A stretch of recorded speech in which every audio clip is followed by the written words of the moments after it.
السلام علیکم ورحمۃ اللہ وبرکاتہ. نحمده ونصلي على رسوله الكريم. اما بعد فاعوذ باللہ من الشیطان الرجیم. بسم اللہ الرحمن الرحیم. رب اشرح لي صدری ويسر لي امری واحلل عقدۃ من لسانی یفقهوا قولی. آپ سب کے بیچ میں اپنے آپ کو پا کر بہت خوشی محسوس کر رہی ہوں. میں سوچ کر آئی تھی کہ آج بچوں کی تربیت سے متعلق کچھ باتیں کروں گی، لیکن میرے سامنے ماشاءاللہ بہت سی ینگ بچیاں بھی ہیں، اس لیے کچھ باتیں ان کے حوالے سے.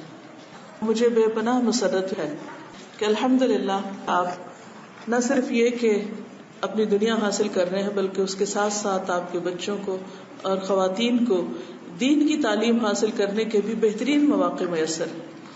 اور خاص طور پر یہ بات کہ جو کچھ آپ کو مل رہا ہے وہ خالص پیور ہے، جس کی اب دنیا میں بہت کمی ہو گئی ہے.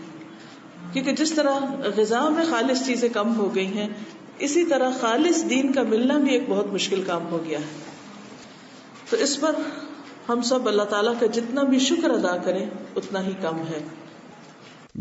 سورۃ التحریم کی آخری آیات کی وہ خاص طور پر خواتین سے متعلق تھی.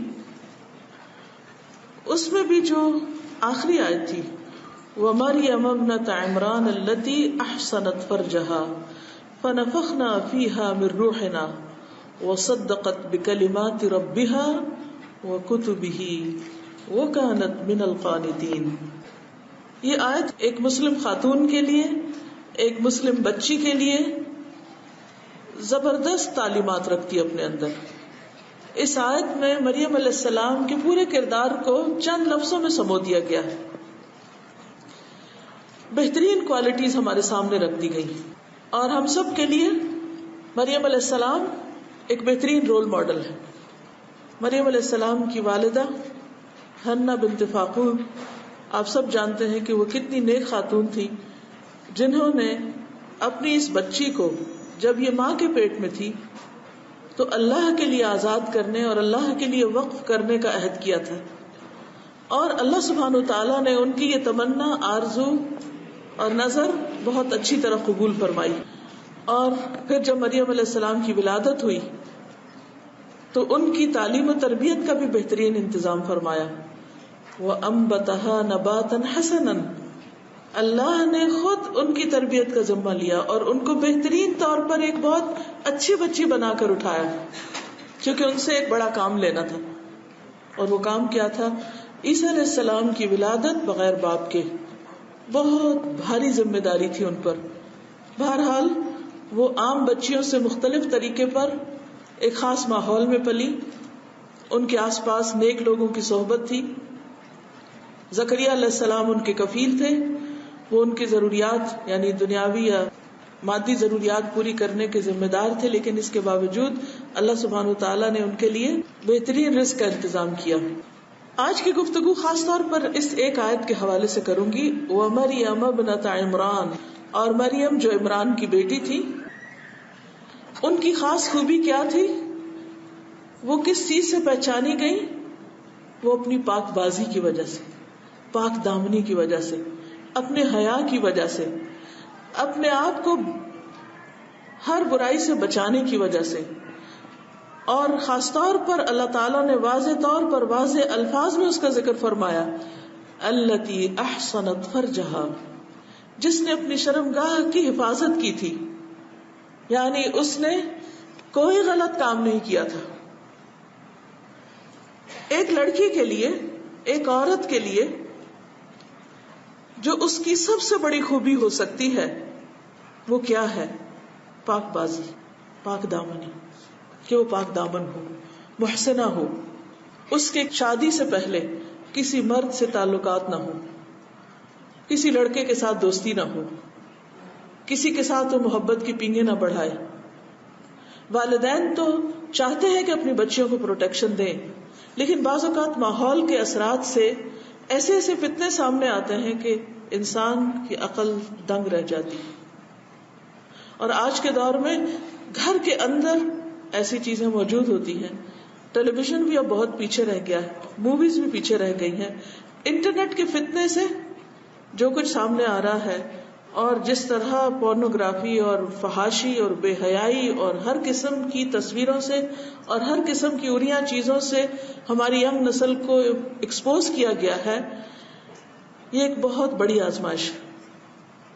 اور خصوصاً اس وقت جب بچیوں کی شادی نہیں ہوتی ہے، شادی میں تاخیر ہو جاتی ہے اور جوانی کی عمر ڈھلنے لگتی ہے، تو ان کے لیے آزمائش اور بھی بڑھ جاتی ہے۔ لیکن آپ دیکھیے کہ اللہ سبحانہ وتعالیٰ نے مریم علیہ السلام کی تعریف کتنے خوبصورت الفاظ میں کی، اور سب سے پہلے، یعنی آگے بھی ان کی تعریف میں چیزیں آ رہی ہیں، لیکن جو پہلا ان کو کریڈٹ ملا یا پہلا جو آنریبل لقب ان کو ملا یا ان کی تعریف کی گئی، وہ کیا تھی؟ التی احسنت فرجہا۔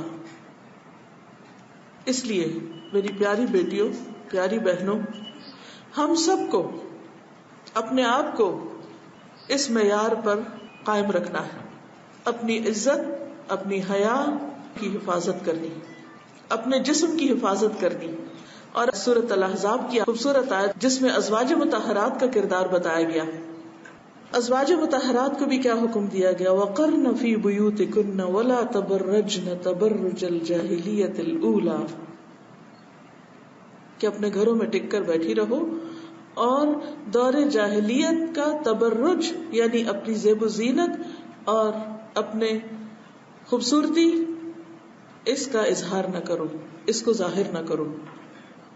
اور وہ ہمارے لیے بہترین رول ماڈلز ہیں۔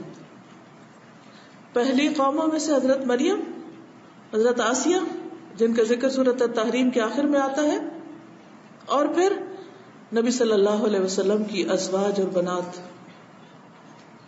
ان سے بڑھ کر اس امت میں معزز اور چنا ہوا کون ہو سکتا ہے؟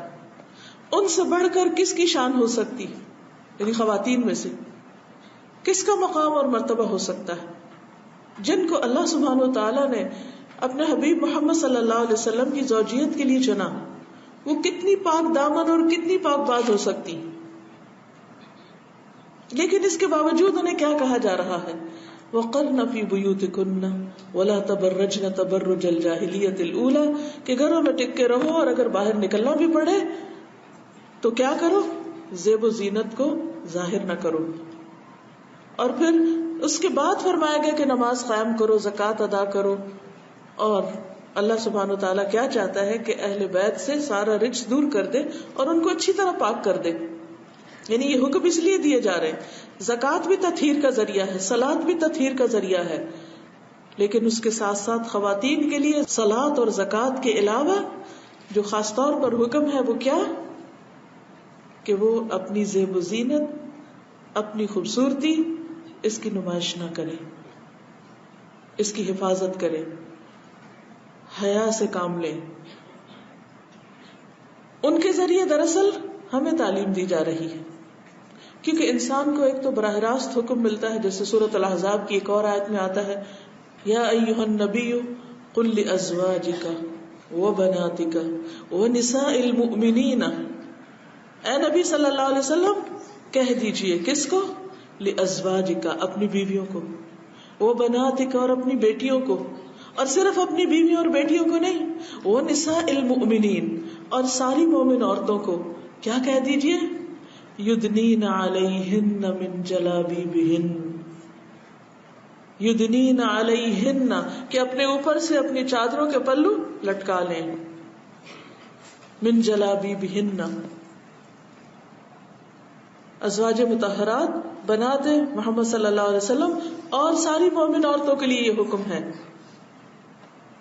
یہ بھی کیوں حکم دیا جا رہا ہے؟ مردوں سے زیادہ عورتوں کے لیے، یعنی مردوں کے لیے بھی صلاۃ اور زکوٰۃ ہے، عورتوں کے لیے بھی صلاۃ اور زکوٰۃ ہے، لیکن عورتوں کے لیے ایک حکم زائد بھی ہے، اور وہ حکم کیا ہے؟ اپنی حیا کی پاسداری، اپنے لباس اور اپنی زیب و زینت، ان تمام چیزوں میں اللہ سبحانہ وتعالیٰ کے احکامات کی پابندی۔ لیکن صرف لباس اور صرف ایک خاص سٹائل بنا لینے سے بھی بات نہیں بنتی جب تک دل کے اندر حیا نہیں۔ یہ تو حیا کے تقاضے پورے کرنے کے لیے ایک آؤٹر گارمنٹ ہے، لیکن اصل چیز پھر کیا ہے؟ کہ دل کے اندر حیا ہو، آنکھوں میں حیا ہو، کیونکہ جب تک اندر حیا نہیں، دل کے اندر اللہ کا ڈر نہیں ہوگا، تقوی نہیں ہوگا، تو آپ نے دیکھا ہوگا کہ بعض اوقات عورتیں پوری کی پوری ڈھکی ہوتی ہیں، اس کے باوجود غلط کام کر رہی ہوتی ہیں اور وہ دوسروں کے نوٹس میں بھی آ رہا ہوتا ہے. برقع پہن کے حجاب کے اندر بھی وہ مردوں سے اس طرح چہک چہک کے باتیں کرتی ہے کہ جس سے منع کیا گیا ہے. تو ضرورت اس بات کی ہے کہ ہم ایمان کے تقاضوں کو پورا کریں. ایمان کی 70 سے اوپر کچھ شاخیں ہیں، جن میں سے ایک شاخ حیا ہے. حدیث کے مطابق حیا جب دل سے نکل جاتا ہے تو ایمان بھی چلا جاتا ہے. حیا اور ایمان لازم و ملزوم ہیں، ساتھ ساتھ ہیں. اگر حیا ہے تو ایمان ہے، ایمان ہے تو حیا بھی ہوگا. لیکن اگر حیا رخصت ہو گیا تو ایمان بھی رخصت ہو گیا. اور حیا سارے نیک اعمال کی بنیاد میں ہے، کیونکہ جب انسان کے اندر حیا نہیں رہتا، اذا لم تستحی فاصنع ما شئت، جب تمہارے اندر حیا نہیں تو پھر جو چاہو کرو.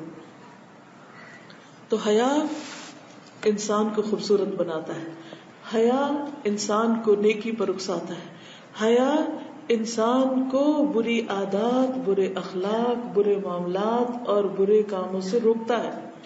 وہ ایک نفسی حالت ہے، یعنی انسان کے اندر کی ایک ایسی کیفیت ہے، وہ اندر کا ایک ایسا احساس ہے کہ جو انسان کو مجبور کرتا ہے کہ وہ اپنی زبان، اپنے ہاتھ، اپنی نگاہوں، اپنے کانوں، اپنے قدموں سے کوئی غلط کام نہ کرے، روک لیتا ہے، کھینچ لیتا ہے. یعنی حیا برائیوں، برے اخلاق اور برے کردار کے لیے ایک رکاوٹ بن جاتا ہے، ایک آڑ بن جاتا ہے، اور اس طرح انسان کو خوبصورتی دیتا ہے. حیا کا لفظ بھی آپ دیکھیے تو حیات سے ہے. حیات کہتے ہیں زندگی کو. تو یہ کس کی زندگی ہے؟ حیات القلب ہے، دل کی زندگی ہے. کیونکہ اگر حیا ختم ہو جائے، مر جائے، نکل جائے تو پھر انسان کا دل بے حس ہو جاتا ہے. پھر انسان ہر طرح کی برائیاں کرنے لگتا ہے اور وہ برائیاں اس کے دل کو سخت کر دیتی ہیں. پھر انسان گناہ کرتا ہے اور اس کو احساس بھی نہیں رہتا. آپ نے دیکھا ہوگا کہ جن لوگوں نے ایک بڑی عمر میں جا کر اپنے آپ کو ڈھانکنا شروع کیا، حجاب وغیرہ کیا، تو اگر وہ اپنا پاسٹ دیکھیں تو بہت سے لوگوں نے اپنا تجربہ مجھے یہ بتایا ہے کہ ان کا کہنا یہ ہے کہ ہمیں تو کبھی احساس بھی نہیں ہوا تھا کہ ہم غلط کر رہے ہیں. حالانکہ اللہ تعالیٰ نے انسان کی فطرت میں حیا رکھی ہے. چھوٹے سے بچوں کو بھی آپ دیکھیں کہ اگر ان کے نکر ذرا نیچے لگے تو کھینچنے لگتے ہیں. بعض بچے سوتے ہوئے بھی اپنے کپڑے ٹھیک کر رہے ہوتے ہیں، شرم آتی ہے ان کو. چھوٹے چھوٹے بچے آپ نے دیکھا ہوگا کہ کس طرح وہ لوگوں کے آگے آنے سے شرماتے ہیں، اپنا منہ ڈھانک لیتے ہیں، اپنے منہ اپنے ماں کے گودی میں چھپانے لگتے ہیں. آپ کسی چھوٹے سے بھی بچے کو جس کو بھی بولنا بھی نہیں آتا، آپ اس کو کہیں ادھر آؤ میں اٹھاؤں تمہیں، تو ایک دم کیا کرتا ہے؟ شرما کے اپنا منہ دوسری طرف کر لیتا ہے، کیونکہ وہ آپ کو اجنبی محسوس کرتا ہے، تو آپ سے حیا کرتا ہے. تو یہ انسان کے اندر اللہ نے فطری طور پر یہ چیز رکھی ہے. لیکن بعض اوقات ہماری فطرت کے اوپر پردے پڑ جاتے ہیں. کس چیز کے؟ ماحول کے، اثرات کے، اور معاشرے کے مختلف جو رسم و رواج اور کلچر ہوتا ہے، ایک کے بعد ایک لیئر آنے لگتی ہے. حدیث میں آتا ہے نا کہ کل مولود یولد علی الفطرہ، ہر بچہ فطرت اسلام پر پیدا ہوتا ہے. لیکن کیا ہوتا ہے؟ فَأَبَوَاهُ يُحَوِّدَانِهِ او يُنَصِّرَانِهِ او يُمَجِّسَانِهِ، پھر اس کے ماں باپ اس کو یا یہودی بنا دیتے ہیں، یا عیسائی بنا دیتے ہیں، یا مجوسی بنا دیتے ہیں. اور جن کے ماں باپ مسلمان بھی ان کو بناتے ہیں تو بعض اوقات کلچر، آباء و اجداد کی پیروی اور تقلید اور رسم و رواج کی وجہ سے وہی بنا دیتے ہیں جو ان کا ماحول ہوتا ہے. تو پھر وہ جو اصل اللہ نے حیا رکھی یا ایمان رکھا انسان کے اندر، دین کی خواہش رکھی یا اپنی ایک پہچان رکھی، وہ ساری پردے میں چلی جاتی ہے، وہ چھپ جاتی ہے.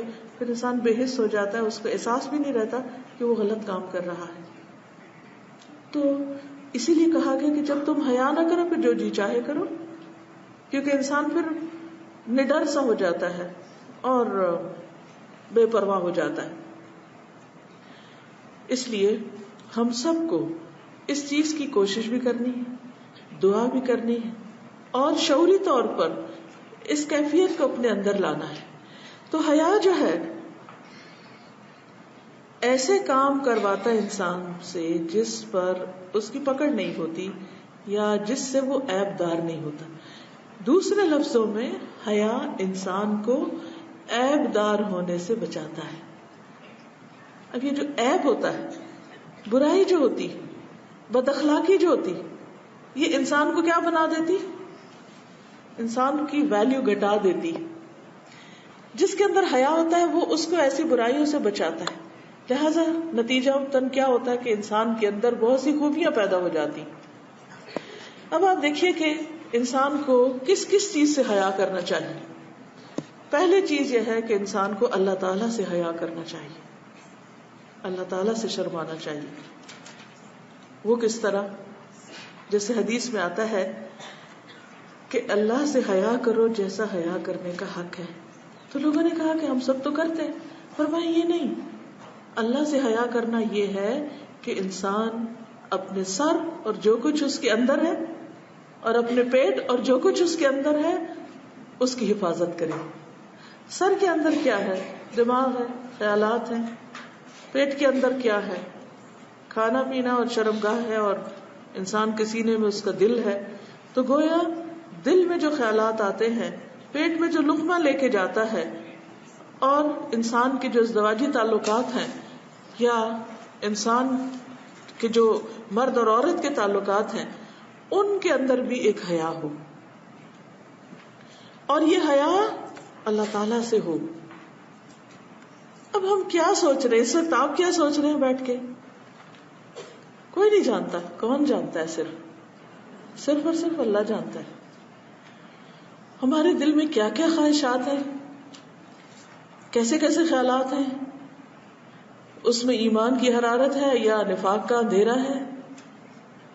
اس میں کسی کے لیے حسد ہے یا حقد ہے یا غل ہے یا نفرت ہے، بغض ہے؟ کسی کو نہیں پتا، اللہ کو پتا ہے.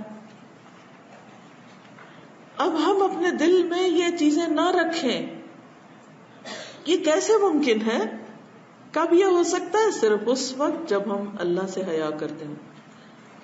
دیکھیں کہ جب کسی نے آنا ہوتا ہے تو ہم ہر چیز صاف کرتے ہیں نا، گھر صاف کرتے ہیں نا. ہم ہر گندی چیز کو یا ڈھانک دیتے ہیں یا صاف کر دیتے ہیں یا چھپا دیتے ہیں، اس میں کپڑا ڈال دیتے ہیں. کیوں؟ کہ مہمان آ رہے ہیں، فلاں آ رہا ہے، وہ کیا کہے گا، کیا انہوں نے گھر کو کپڑ خانہ بنا رکھا ہے. اور جب کوئی جتنا اسپیشل آتا ہے اس کے لیے ہم اتنا اسپیشل پریپیئر کرتے ہیں اس کو، کہ وہ دیکھے گا تو کیا کہے گا. بندہ مومن بندوں سے زیادہ اپنے رب کے بارے میں سوچتا ہے کہ میرا رب میرا دل دیکھتا ہے، میری سوچوں سے واقف ہے، میں کیا کر رہا ہوں تنہائی میں، لوگوں سے چھپا کر، کسی کو نہیں پتا، اس کو پتا ہے، اس کو پتا ہے. مجھے یہ نہیں سوچنا. شیطان تو چاہتا ہے وسوسے ڈالے، لیکن جس دل کے اندر حیا ہوتا ہے، ایمان ہوتا ہے، وہاں شیطان کا تیر آ کے لگتا ہے وسوسے کا تو وہ ایمان کی حرارت اس کو جلا دیتی. اذا مسهم طائف من الشیطان تذکروا، فوراً ان کو ہوش آ جاتی. فاذا هم مبصرون، وہ دیکھنے لگتے ہیں کہ اوہ یہ کیا ہوا، یہ کیا چیز آ کے لگی. یعنی شیطان کا وسوسہ جو برا برا خیال ڈالتا ہے، چاہے وہ کسی انسان کے بارے میں ہو، چاہے کوئی بے حیائی کا خیال ہو، چاہے کوئی بری چیز ہو جس کے بارے میں ہمیں نہیں سوچنا چاہیے. ہم جب کچھ دیکھتے ہیں غلط، چاہے وہ ٹیلی ویژن پہ ہو یا کمپیوٹر کی اسکرین پہ یا فیس بک پہ یا کہیں پر بھی کسی بھی بری ویب سائٹ پہ، اماں ابا سو رہے ہیں، بہن بھائی بھی سو رہے ہیں، ہم اکیلے ہیں، ہمارے موبائل پہ ہے سب کچھ، ہم دیکھ رہے ہیں. کون دیکھتا ہے اس وقت؟ ہمیں کون دیکھ رہا ہے اس وقت؟ اللہ تعالیٰ. اگر حیا ہوگا، ایمان ہوگا تو فوراً انسان ڈر جائے گا. انسان سوچے گا ہے اللہ تعالیٰ کیا کہیں گے کہ اس نے اپنے دل کو کیسا کباڑ خانہ بنا رکھا ہے، اس کی نگاہیں کیا دیکھ رہی ہیں. میوزک سنتے وقت کیا خیال آئے گا؟ کسی کو نہیں پتا ہم کیا سن رہے ہیں. ہو سکتا ہے اماں کو دھوکہ دے رہے ہوں کہ ہم تلاوت سن رہے ہیں، لیکن ایک بٹن بدلنے کی دیر ہوتی ہے نا اسی گیجٹ سے، ادھر سے ادھر، اوپر سے نیچے کسی اور چیز پہ کلک کر دیں. کسی کو نہیں پتا، کوئی نہیں دیکھتا. اور اب تو اتنے چھوٹے چھوٹے وہ کانوں میں ڈالنے والے ہوتے ہیں کہ ہم لوگوں کے بیچ میں بیٹھ کے بھی چھپا کے سب کچھ سن سکتے ہیں. کوئی نہیں دیکھ سکتا, کوئی نہیں جانتا. کون دیکھتا ہے, کون سنتا ہے, کون جانتا ہے؟ کون ہے السمیع العلیم؟ کون؟ اللہ. تو جب تک اس سے حیا نہ کریں گے, جب تک اس سے نہیں ڈریں گے, جب تک اس سے نہیں شرمائیں گے کہ وہ کیا کہے گا کہ یہ لڑکی کیا کر رہی ہے, اللہ تعالیٰ میرے بارے میں کیا سوچے گا, مجھے تو اس کے سامنے جا کے کھڑے ہونا ہے, اس نے میرا حساب لینا ہے, اس نے مجھ سے پوچھنا ہے. میں بھلا کسی نان محرم سے چھپ کے کہاں سے باتیں کر سکتی ہوں؟ میں گندی گندی باتیں نہیں کر سکتی, میں اپنی زبان سے ایسی کوئی بات نہیں نکال سکتی, میں کسی لڑکے سے دوستی نہیں کر سکتی. کیوں؟ اس لیے کہ میرا رب مجھے دیکھ رہا ہے, اس کو پتہ چل جائے گا. میں کہاں چھپ کے ملوں کسی سے؟ کہیں نہیں چھپ سکتی. وہ دیکھتا ہے, ہر جگہ وہ دیکھتا ہے. عالم الغیب والشہادہ, سامنے بھی, حاضر بھی اور چھپے ہوئے بھی, سب کچھ اس کا نظر آتا ہے. رات کے اندھیروں میں بھی دیکھتا ہے جب کوئی نہیں دیکھتا ہمیں, زمین کے اوپر بھی دیکھتا ہے, پانی کے اندر تہوں میں بھی دیکھتا ہے, زمین کے اندر بھی دیکھتا ہے, اور زمین کی گیلی مٹی اور جو اس کے نیچے وہ بھی سب اس کو پتا ہے, وہاں کیا کیا ہے ہمیں نہیں پتا. تو سب سے پہلے ہمیں کس سے حیا کرنا ہے؟ اللہ تعالی سے, اور اس سے حیا کی وجہ سے اپنی آنکھوں کی حفاظت کرنی ہے. نان محرم کو نہیں دیکھنا, کیونکہ صرف مردوں کے لیے نہیں حکم, عورتوں کے لیے بھی ہے نا. کیا فرمایا اللہ تعالیٰ نے سورۃ النور میں؟ وَقُلْ لِلْمُؤْمِنَاتِ يَغْضُضْنَ مِنْ أَبْصَارِهِنَّ وَيَحْفَظْنَ فُرُوجَهُنَّ وَلَا يُبْدِينَ زِينَتَهُنَّ إِلَّا مَا ظَهَرَ مِنْهَا. اور آیت آگے تک. کیا مطلب ہے؟ مومن عورتوں سے کہہ دیجئے وَقُلْ لِلْمُؤْمِنَاتِ, ہم ہیں نا مومنات, ہے نا, الحمدللہ اللہ نے ایمان کی دولت دی ہے, سب سے بڑی دولت جو دنیا میں کسی کو ملے. کیا کریں وہ؟ یغضضن من ابصارہن, نگاہیں جھکا کے رکھیں. کس چیز سے؟ جن چیزوں سے اللہ نے دیکھنے سے منع کیا. یہ نہیں کہ ہم مردوں کو ویسے نہ دیکھیں اور ان کی تصویریں دیکھتے رہیں, یا بل بورڈز پر جو خوبصورت تصویریں ہوں مردوں کی وہ دیکھنا شروع کر دیں. نو, نہ تصویروں میں ہمیں اس طرح گھور گھور کے کسی مرد کو دیکھنا ہے, اور نہ ہی عملی زندگی میں دیکھنا ہے, سوائے اس کے کہ جس کو دیکھنا اللہ نے حلال قرار دیا.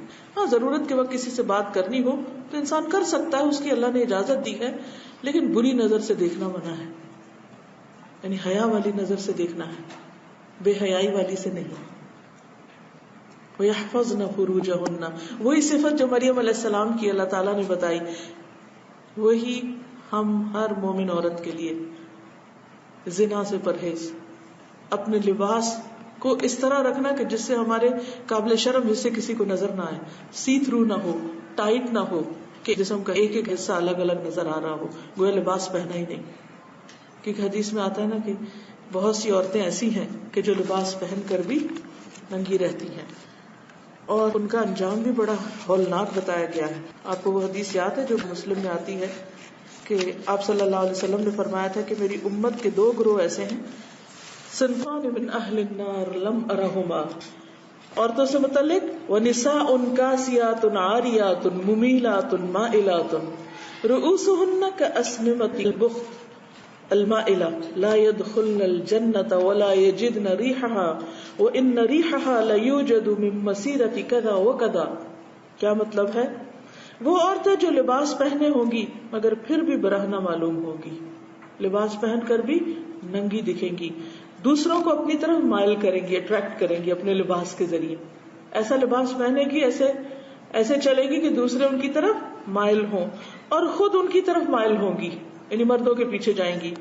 ان کے سر بختی اونٹ کے کوہان کی طرف ایک طرف کو جھکے ہوئے ہوں گے, یعنی سر کے سٹائل, اور پھر سر پہ بالوں کے سٹائل.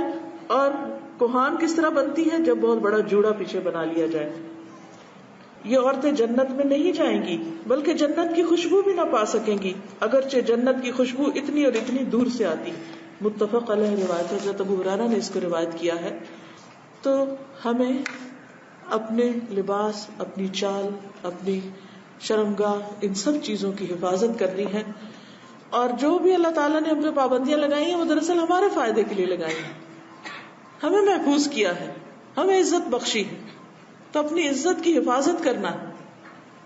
اور یہ اسی صورت میں ہو سکتی جب انسان کے اندر یہ خیال آ جائے کہ میرا رب مجھے دیکھتا ہے، اللہ مجھے دیکھ رہا ہے، میرا شوہر نہیں دیکھ رہا، میرا بھائی نہیں دیکھ رہا، میرا باپ نہیں دیکھ رہا، میری ماں نہیں دیکھ رہی، میرے اور کسی کو نہیں پتا، لیکن میرا رب ہر جگہ دیکھ رہا ہے، میں کہاں چھپ سکتی ہوں؟ کہیں بھی نہیں چھپ سکتی. پھر آپ دیکھیے ملائکہ سے حیا. ملائکہ سے حیا کیا ہوتا ہے کہ انسان تنہائی میں بھی ننگا ہو کے نہیں بیٹھتا، کیونکہ انسان اگر اپنے جسم کے بھی قابل شرم حصوں کو بار بار دیکھے، یعنی ایک تو نا ضرورت نہاتے وقت انسان نہا رہا ٹھیک ہے، لیکن اپنے جسم کو بھی شیشے میں دیکھنا یا اس کے ساتھ کھیلنا یہ بھی درست نہیں، کیونکہ جب انسان لباس اتارتا ہے تو فرشتے اس سے پرے ہٹ جاتے ہیں، وہ حفاظت میں نہیں رہتا، پھر پروٹیکشن سے باہر آ جاتا ہے، پھر شیطان قریب آ جاتا ہے اور انسان کے اندر بے حیائی کے خیالات ڈالتا ہے، تو اس لیے اس سے بھی بچنا چاہیے. پھر اسی طرح لوگوں سے حیا. لوگوں سے حیا کیا ہے کہ انسان صرف یہ نہیں کہ ان کے ڈر سے کوئی کام چھوڑ دے، بلکہ ان کے ساتھ ایسا معاملہ نہ کرے، ایسی گفتگو نہ کرے، ایسی بات نہ کرے کہ جو بدتمیزی اور بد اخلاقی میں آتی. آج کل آپ دیکھیے کہ ایک بہت بڑا ٹرینڈ ہو گیا کہ ہم نے بچوں کو بہت آزاد چھوڑ دیا کہ وہ جس سے بھی چاہے بدتمیزی سے بات کریں، اور ہم کہتے ہیں بہت کانفیڈنٹ ہیں، بہت آؤٹ اسپوکن ہیں، بہت یہ اب ماڈرن دور کے بچے ہیں، یہ جیسے بھی چاہیں بڑوں کا مذاق اڑائیں. نہیں، اس کی اجازت نہیں دی جا سکتی. بچوں کو حد الوسع بچپن سے ہی بڑوں کا ادب، احترام اور تمیز سکھانی چاہیے. منہ پھٹ ہونا کوئی خوبی کی بات نہیں، بدتمیزی سے بات کرنا کوئی بھلی بات نہیں. دوسرے کے ساتھ جب گفتگو کرے انسان تو اس کا مرتبہ اور مقام پہچانے. کس سے بات کر رہا ہوں، کیا بات کر رہا ہوں، کیوں کر رہا ہوں. اور اسی میں آتا ہے کہ نبی صلی اللہ علیہ وسلم نے ایک شخص کے بارے میں فرمایا کہ یہ اپنی قوم کا سب سے برا آدمی ہے، لیکن جب اس سے ملے تو بہت اچھی طرح ملے. حالانکہ آپ یہ کہہ سکتے تھے چونکہ یہ برا اس لیے مجھے اس کے ساتھ انتہائی بدتمیزی کرنی چاہیے. نہیں، کیونکہ اس سے ہمارے اخلاق پہ اثر پڑتا ہے. کوئی جیسا بھی ہے وہ اس کا معاملہ ہے، اس کا مسئلہ ہے، لیکن ہمیں کیسا ہونا چاہیے؟ باحیا ہونا چاہیے. ایسی بات نہیں کرنی چاہیے، چیخ چلا کے بات کرنا، بے دھڑک ہو کے دوسرے کا مذاق اڑانا، دوسرے کے ساتھ بدتمیزی کرنا، نہیں، ایسا نہیں. احترام سے بات کرنا. پھر یہ ہے کہ انسان اپنے نفس سے بھی حیا کرے، اپنے دل میں خود سے بھی خود بری باتیں نہ کرے، بلکہ ایسے خیالات کو جھٹک دے اور اس کی بجائے اچھے خیالات اپنے دل میں جنم دے. کیونکہ جیسی سوچ ہوتی ہے پھر وہی باتیں ہوتی ہے، ویسی گفتگو ہونے لگتی ہے، اور جیسی گفتگو ہوتی ہے پھر وہی ہمارے ایکشنز بننے لگتے ہیں. تو خود سے بھی حیا کرنا ضروری ہے. پھر انسان اپنے کاموں میں بھی، یعنی اپنی چال میں، اپنے رکھ رکھاؤ میں، اٹھنے بیٹھنے میں، اپنے گھر میں، اپنے کام کی جگہ پر، اسکول جاتے ہیں تو اسکول میں، گلی سڑک بازار گاڑی ڈرائیور کے ساتھ معاملہ کر رہے ہیں، کسی کے ساتھ بھی معاملہ کر رہے ہیں، ہر ایک میں ایک حیا. پھر اسی طرح انسان کے اوپر جب خوشی کا وقت آئے تو یہ نہ کہے تو زندگی میں ایک دفعہ آیا. بہت سے لوگ، بہت لڑکیوں کو دیکھا ہے کہ جب شادی کا موقع ہوتا ہے تو اس وقت سب حیا کی حدیں پار ہو جاتی ہیں، اور کبھی مووی میکرز آ جاتے ہیں، کبھی غیر محرم رشتے دار آ جاتے ہیں، اور لڑکیاں بالکل پتلے کپڑے پہن کے پورا میک اپ کر کے زیور کر کے سب کے لیے نمونہ نمائش بن کے بیٹھ جاتی ہیں. یہ حیا کے خلاف ہے، یہ مطلوب نہیں ہے. وَلَا تَبَرَّجْنَ تَبَرُّجَ الْجَاهِلِيَّةِ الْأُولَىٰ میں آتا ہے. پھر اسی طرح یہ ہے کہ غم کے وقت بھی حیا، یعنی خوشی کے وقت بھی اور غم کے وقت. بعض لوگ ویسے کام ڈاؤن ہوتے ہیں، کام رہتے ہیں، کوائٹ ہوتے ہیں، بڑے ہمبل، بڑے اچھے، آپ ملیں تو بڑی عمدہ طریقے سے ملیں گے، لیکن جو ہی ان کے اوپر کوئی ایسا وقت آتا ہے جو ان کی مرضی کے خلاف ہوتا ہے، یا کوئی غم آ جاتا ہے، کسی کی وفات ہو جاتی ہے، کوئی نقصان ہو جاتا ہے، یا کوئی ہرٹ کر دیتا ہے ان کو، تو انتہائی بدتمیزی پہ اتر آتے ہیں اور اللہ تعالیٰ سے بھی نہیں شرماتے، اور شکوے شکایت کرنے لگتے ہیں اور برے برے لفظ منہ سے نکالنے لگتے ہیں. اگر کوئی جاہل ان کے ساتھ بدتمیزی کرے تو جواباً بدتمیزی شروع کر دیتے ہیں. قرآن مجید میں کیا کہا گیا ہے؟ وَإِذَا خَاطَبَهُمُ الْجَاهِلُونَ قَالُوا سَلَامًا. جب جاہل، ان پڑھ، نہ سمجھ لوگ ان سے بدتمیزی کریں غلط طریقے سے بات کریں تو وہ ان جیسی بات نہیں جواب میں کرتے. قالوا سلاما, کہتے ہیں السلام علیکم, اوکے ٹھیک ہے, بحث چھوڑ دیتے ہیں. اب مسئلہ ہم دیکھیے کہ بعض لوگ ان پڑھ ہوتے ہیں, انہوں نے کوئی تمیز نہیں کہیں سے سیکھی ہوتی, انہیں نہیں پتا بڑوں سے کیسے بات کرنی, انہیں نہیں پتا بیگم صاحبہ سے کیسے بات کرنی.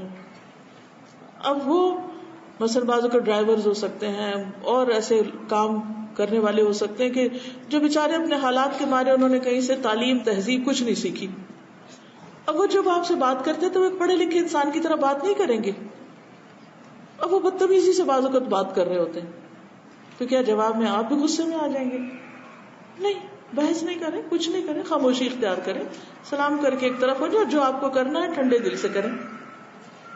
تو یہ حیا کے منافی ہے کہ انسان غم میں, پریشانی میں, تکلیف میں کیسا ہو جائے, بد اخلاقی پہ اتر آئے, بری باتیں زبان سے نکالے, یہ اس کو حق نہیں. پھر اسی طرح یہ ہے کہ اجتماعی معاملات میں جب ہم اکٹھے ہو کے کوئی کام کرتے ہیں, ٹیم ورک, ابھی مجھے بہت خوشی ہوئی کہ اتنے نیشنلٹیز کے لوگ اکٹھے ہو کر یہاں پر آپ کام کرتے ہیں, بہت ہی اچھی بات ہے, بہت پسندیدہ ہے, مطلوب ہے. لیکن عام طور پر دیکھا گیا ہے کہ جہاں بھی 4 لوگ اکٹھے ہو کے کام کرتے ہیں, خصوصاً مسلمز, آپس میں ٹکرانے لگتے ہیں, جھگڑنے لگتے, چھوٹی چھوٹی باتوں پہ ناراض ہونے لگتے, چھوٹی چھوٹی باتوں پہ کام چھوڑ دیتے, چھوٹی چھوٹی باتوں پہ اختلاف کریں, چھوٹی چھوٹی باتوں پہ غیبت شروع کر دیتے. یہ سب بھی حیا کے منافی ہے. جو با اخلاق انسان ہوتا ہے, با اخلاق مومن ہوتا ہے, وہ ہر مومن کی قدر کرتا ہے. اب ہم بہانہ ڈھونڈتے ہیں کسی کی کوئی برائی تو ہاتھ آئے, اور اگر کسی کی تھوڑی سی کوئی تعریف کر دے تو ہم کہتے ہیں ہاں ہے, مگر تمہیں نہیں پتا یہ اور یہ اور یہ اور یہ بات نہیں. یہ بد اخلاقی میں آتا ہے. یعنی اس وقت, خاص اس وقت کسی کی برائی کرنے کا کیا مقصد ہے. تو اجتماعی امور میں ایسا ٹیم اکٹھے ہو کر جب ہم کام کریں تو دوسروں کے جذبات کا خیال رکھیں, دوسروں کے نقطہ نظر کو بھی سن لیں. ہو سکتا ہے وہ آپ کے نقطہ نظر کے مطابق نہ ہو. کیا صحابہ میں مختلف امور پر اختلاف رائے ہوا تھا؟ کچھ چیزوں, کچھ معاملات میں ایک دوسرے سے رائے مختلف ہوئی تھی. اگر آپ قرآن مجید پڑھے, تفسیر پڑھے, تو بہت جگہ پر ابو بکر ایک بات کہہ رہے, عمر دوسری بات کہہ رہے. یہ نہیں کہ ابو بکر غلط تھے یا عمر غلط تھے, دونوں کا نقطہ نظر مختلف تھا. بعض اوقات حضرت عمر آپ دیکھیے کہ ایک جنگ کے موقع پر نبی صلی اللہ علیہ وسلم کو جب لوگوں نے آ کے شکایت کی پانی نہیں, کھانا نہیں, تو انہوں نے کہا کیا ہم اپنے اونٹ ذبح کر لیں؟ تو آپ نے فرمایا ٹھیک ہے کر لو. لیکن حضرت عمر آگے فوراً کہ نہیں, اللہ کے رسول صلی اللہ علیہ وسلم اگر انہوں نے یہ ذبح کر دیا تو یہ سفر کیسے پورا ہوگا. بہت دفعہ ایسا ہوتا تھا. اب جنگ بدر کا موقع ہے, جنگ احد میں آپ دیکھیے مشاورت ہو رہی, کچھ کہتے ہیں شہر سے باہر جنگ کرے, کچھ کہتے ہیں اندر کرے. اختلاف ہو نا, اختلاف ہر جگہ ہوتا ہے. اس کا یہ مطلب نہیں کہ اگر ایک کی بات مان لی گئی تو وہ اپنے آپ کو بڑا کامیاب سمجھو, جس کا نقطہ نظر نہیں ایکسپٹ کیا گیا وہ مورال اس کا ڈاؤن ہو جائے. کوئی بات نہیں, آج اس کی بات, کل اس کی بات, آج اللہ تعالیٰ اس کو سجا دیں گے, کل اس کو سجا دیں گے. جنگ خندق جب ہوئی ہے اس میں آپ دیکھیے کہ کس کی رائے قبول کی گئی, کس کا مشورہ قبول کیا گیا. وہ ایک شخص تھا, کون تھے؟ سلمان فارسی. اور کامیاب ہوئے مسلمان, اللہ کی مدد آئی. تو جب لوگ آپس میں اجتماعی کاموں میں ہوں تو بھی کیا کریں؟ دوسرے کے نقطہ نظر کا احترام. اس وقت اس کا دل نہیں توڑنا اور اس کو کاٹنا نہیں اور اس کو رد نہیں کرنا, بلکہ بہت اہم طریقے سے تنقید کا بھی طریقہ اختیار کرنا ہے. نبی صلی اللہ علیہ وسلم جو تھے وہ بہت زیادہ حیادار تھے, کنواری لڑکی سے بھی زیادہ حیادار تھے, اور کبھی کسی کو برا لفظ نہیں کہتے تھے, فاحش متفحش نہیں تھے, سب کا لحاظ کرتے تھے, دوسروں سے اچھی طرح بات کرتے تھے. جب کسی کی غلطی دیکھتے تو کیسے اصلاح کرتے تھے؟ وہ ادھر آ, کیا کیا تو نے, تم ہو ہی ایسے, کبھی اس لہجے میں بات کی. ہم کیوں اپنے بچوں سے ایسے بات کرتے؟ ہم کو کیوں دوسروں کے ساتھ اس طرح بات کرتے, کیوں دوسروں کو توہین کرتے ہیں, دوسروں کو ذلیل کرتے ہیں.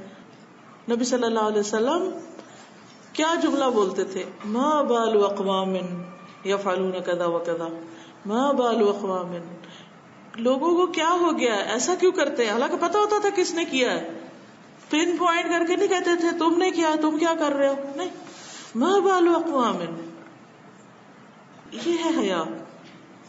چونکہ وقت کم ہے اس لیے واپس آپ کو لے جاتی ہوں حضرت مریم کی باقی صفات پر. احسنت فرجہا فنفخنا فیہا من روحنا, اور کیا صفت تھی, وصدقت بکلمات ربہا وکتبہ, حضرت مریم نے اپنے رب کے کلمات اور کتب کی تصدیق کی. بحیثیت ایک مسلمان لڑکی کے, ایک مسلمان عورت کے, ہمیں کیا کرنا ہے, اللہ تعالیٰ کے کلام, اللہ تعالیٰ کے احکامات, اللہ تعالیٰ کی کتب قرآن مجید کی تصدیق کرنی. تصدیق کرنے کا مطلب کیا ہے کہ یا رب اس میں جو کچھ ہے کیا ہے, سچ, جو کچھ ہے سچ ہے. وَكَانَتْ مِنَ الْقَانِتِينَ, اور وہ قانتین میں سے تھی. ہم سوچے کیا ہم ہیں قانتین میں سے؟ ان المؤمنون والمؤمنات والمسلمین والمسلمات والقانتین والقانتات. قانتہ وہ مومن عورت جس کے اندر اطاعت کی خو ہے, عاجزی ہے, اور اطاعت میں دوام ہے, مستقل مزاجی کے ساتھ اچھے کاموں کی طرف چل رہی ہے قدم بقدم.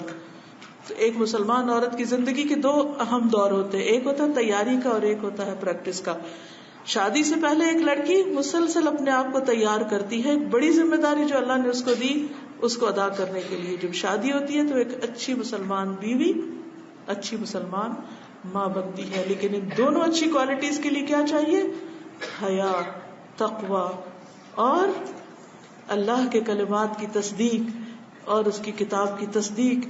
اس لیے بچیوں سے میں کہوں گی کہ وہ شادی سے پہلے دین کا اچھی طرح مطالعہ کریں, اور خصوصاً ایک اچھی بیوی اور ایک اچھی ماں کیا ہوتی ہے اس پر ضرور توجہ دیں, تاکہ جب آپ اس رول میں آئیں تو اس وقت ہاتھ پاؤں نہیں مارو کہ اب ہم کیا کریں, کیسے کریں. ہم اپنے بچوں کو دنیا بھر کے ہنر سکھاتے رہتے ہیں, لیکن جو کام انہیں کرنا ہی کرنا ہے اس کی طرف توجہ نہیں دیتے. تو میری دعا ہے کہ اللہ تعالیٰ ہم سب کو وہ کرنے کی توفیق دے کہ جو واقعی ہمارے لیے نفع کا باعث ہو, اور مسلمانوں کے لیے بھی نفع کا باعث ہو, اور تمام دنیا کے انسانوں کے لیے بھلائی کا باعث ہو. اللہ تعالیٰ آپ سب سے راضی اور خوش ہو. آپ سب کے پیشنس کا شکریہ. جزاکم اللہ خیرا. السلام علیکم ورحمۃ اللہ وبرکاتہ.